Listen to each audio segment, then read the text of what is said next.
समय की बात है, किसी गांव में एक साधु रहता था।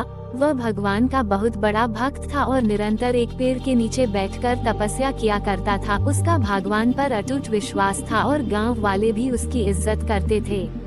एक बार गांव में बहुत भीषण बाढ़ आ गई। चारों तरफ पानी ही पानी दिखाई देने लगा। सभी लोग अपनी जान बचाने के लिए ऊंचे स्थानों की तरफ बढ़ने लगे।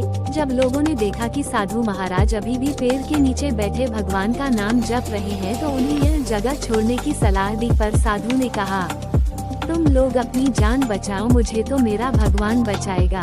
धीरे धीरे पानी का स्तर बढ़ता गया और पानी साधु के कमर तक आ पहुंचा। इतने में वहां से एक नाव गुजरी। मल्लाह ने कहा, हे साधु महाराज, आप इस नाव पर सवार हो जाएं, मैं आपको सुरक्षित स्थान तक पहुंचा दूंगा। नहीं, मुझे तुम्हारी मदद की आवश्यकता नहीं है, मुझे तो मेरा भगवान बचाएगा। साधु ने उत्तर दिया। नाव वाला चुपचाप वहां से चला गया। कुछ देर बाद बाढ़ और प्रचंड हो गई। साधु ने पेड़ पर चढ़ना उचित समझा और वहां बैठकर ईश्वर को याद करने लगा। तभी अचानक उन्हें गड़गड़ाहट की आवाज सुनाई दी। एक हेलीकॉप्टर उनकी मदद के लिए आ पहुंचा। बचाव दल ने एक रस्सी लटकाई और साधु को उसे जोर से पकड़ने का आग्रह किया। पर साधु फिर बोला, मैं इसे नहीं पकड़ूंगा, मुझे तो मेरा भगवान बचाएगा। उनकी हट के आगे बचाव दल भी उन्हें लिए बगैर वहां से चला गया। कुछ ही देर में पेड़ बाढ़ की धारा में बह गया और साधु की मृत्यु हो गई। मरने के बाद साधु महाराज स्वर्ग पहुँचे और भगवान से बोले, हे प्रभु, मैंने तुम्हारी पूरी लगन के साथ आराधना की, तपस्या की, पर जब मैं पानी में डूबकर मर रहा था तब तुम मुझे बचाने नहीं आए, ऐसा क्यों प्रभु?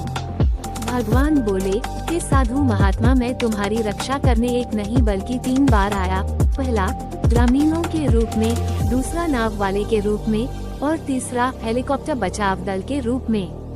किंतु तुम मेरे इन अवसरों को पहचान नहीं पाए। दोस्तों, इस जीवन में ईश्वर हमें कई अवसर देता है। इन अवसरों की प्रकृति कुछ ऐसी होती है कि वे किसी की प्रतीक्षा नहीं करते हैं। वे एक दौड़ते हुआ घोड़े के समान होते हैं जो हमारे सामने से तेजी से गुजरते हैं। यदि हम उन्हें पहचान कर उनका लाभ उठा लेते हैं तो वे हमें हमारी मंजिल तक पहुंचा देते हैं, अन्यथा हमें बाद में पछताना ही पड़ता है, जैसे इस साधु महात्मा को अपनी अक्लमंदी पर पछताना पड़ा था। तो दोस्तों, यह थी आज की कहानी। अच्छी लगी तो एक लाइक करना तो बनता है ना, तो आप वीडियो को लाइक करके चैनल को सब्सक्राइब कर लीजिए और घंटी को दबाकर ऑल पर सेट कर लीजिए ताकि आने वाली शॉर्ट वीडियो आपको तुरंत मिले। और मैं मिलती हूँ जी आपसे अगली वीडियो में, तब तक के लिए जय श्री राम।